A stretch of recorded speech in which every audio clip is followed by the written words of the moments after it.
نحمده ونصلي ونسلم على رسوله الكريم اما بعد۔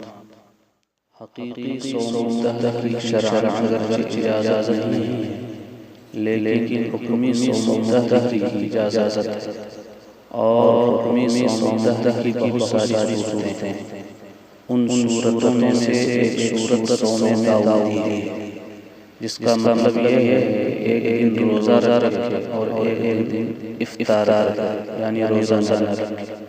حضور صلی اللہ علیہ وسلم نے حضرت عبداللہ بن عمر بن عاص رضی اللہ عنہ کو اس کی اجازت دی، اور آپ صلی اللہ علیہ وسلم نے اس کو پسند بھی فرمایا، کیونکہ اس طرح روزہ رکھنے میں نہ بھوکا رہنے کی عادت ہوتی ہے، نہ روزے سے کمزوری آتی ہے۔ حضرت عبداللہ بن عمر رضی اللہ عنہ فرماتے ہیں کہ رسول اللہ صلی اللہ علیہ وسلم نے ارشاد فرمایا، روزوں میں سب سے افضل میرے بھائی داؤد علیہ السلام کا روزہ ہے۔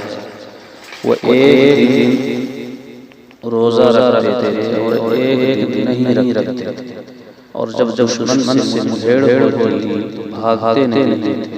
ترمذی شریف کتاب الصوم باب ما جاء فی صرف الصوم۔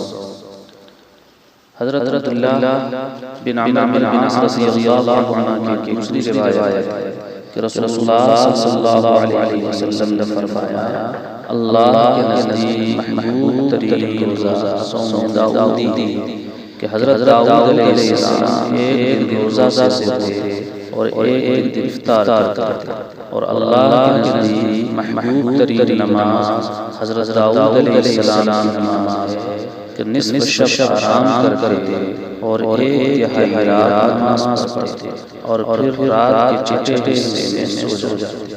سنن ابن ماجہ کتاب الصیام باب ما جاء فی صیام داؤد علیہ السلام۔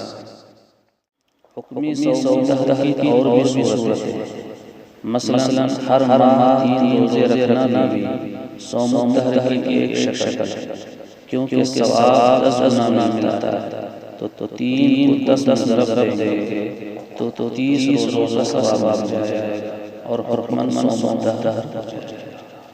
اللہ تبارک و تعالی سب دین کی بات سننے، سمجھنے اور عمل کرنے کی توفیق عنایت فرمائے۔ وآخر دعوانا الحمدللہ۔